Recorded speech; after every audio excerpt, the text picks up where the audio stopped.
कुठल्या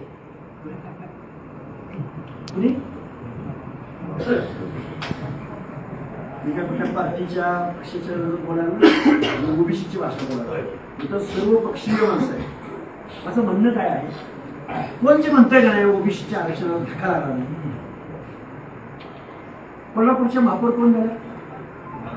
रूपराणी निकम, ओबीसीचा. दौंडच्या नगराध्यक्ष कोण झाल्या? कुणाच्या जागेवर? काय त्यांच्या बाबतीत सामाजिक विचार असेल? काय इथल्या व्यवस्थेमध्ये त्यांना इथल्या कुठल्या ओबीसीने त्यांच्यावर त्यांच्या जातीवरनं बोलला असेल, दिनत्वावरनं बोलला असेल, अपमानास्पद वागणूक दिली असेल? त्यांच्या विरोधामध्ये कोण लढलं माहिती आहे का? जाधव सर. त्या दुर्गादेवी जगदाळेंच्या विरोधामध्ये म्हणजे नाभिक समाजाचा माणूस उभा होता. स्पर्धा केला. त्या दुर्गादेवी जगदाळेंचा आता इतिहास सांगतो तुम्हाला जाधव साहेब. त्या दुर्गादेवी जगदाळेंच्या घरातला माणूस हा नेपाळच्या राजघराण्याचा प्रिन्स होता. प्रिन्स फोटो काढून बघा युट्यूबला. गायकवाड घराण्याशी ब्लड रिलेशन. साधारण 60 ते 70च्या दशकामध्ये, 70-75च्या दशकामध्ये 3 वेळा ज्यांच्या घरात आमदारकी होती दौंडची, त्या माणसानं ओबीसीचा दाखला आणला आणि त्या दौंडच्या नगराध्यक्षाचा. हे सामाजिक न्यायाचं धोरण आहे. हे फुले शाहू आंबेडकरांना अपेक्षित होतं. यासाठी ओबीसी आरक्षण दिलं होतं. ओबीसी आरक्षण पंचायत राजमध्येच दिलंय.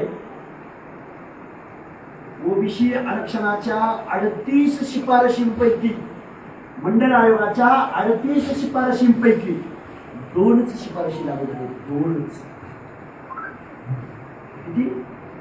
2च. 2 शिफारशी लागू झाले. आधी तुम्हाला हात जोडून ठेवायची विनंती आहे की तो मंडळ आयोग आज रोजी जो लोकशाहीचा पान आमचे जाधव सर नगराध्यक्ष, जाधव सरांना जरा कळलं ना नगराध्यक्षाचा कारभार, नगरपालिकेचा नगर परिषदेचा कारभार कसा चालतो, किती बजेट होतं, कसा ठराव घ्यावा लागतो, कसं प्रोसिडिंग लिहिलं जातं.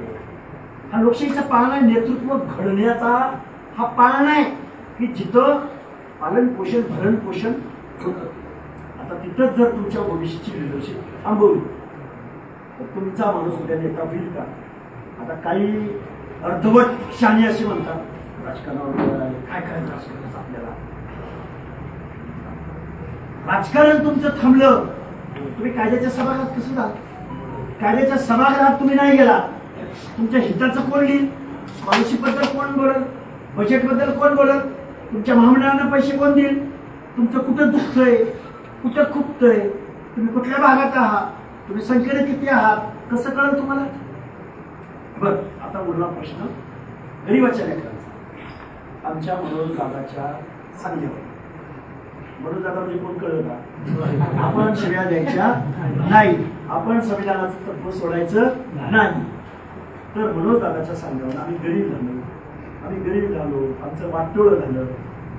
आमचं 20 एकरावर आम्ही 2 एकरावर आलो, 200 एकरावर आम्ही 20 एकरावर आलो. त्यांची गरिबीची कन्सेप्ट काय? 200 एकरावर आम्ही 20 एकरावर आलोय, ही आमची गरिबीची कन्सेप्ट. आमच्या ओबीसी विजयंतीची कन्सेप्ट काय?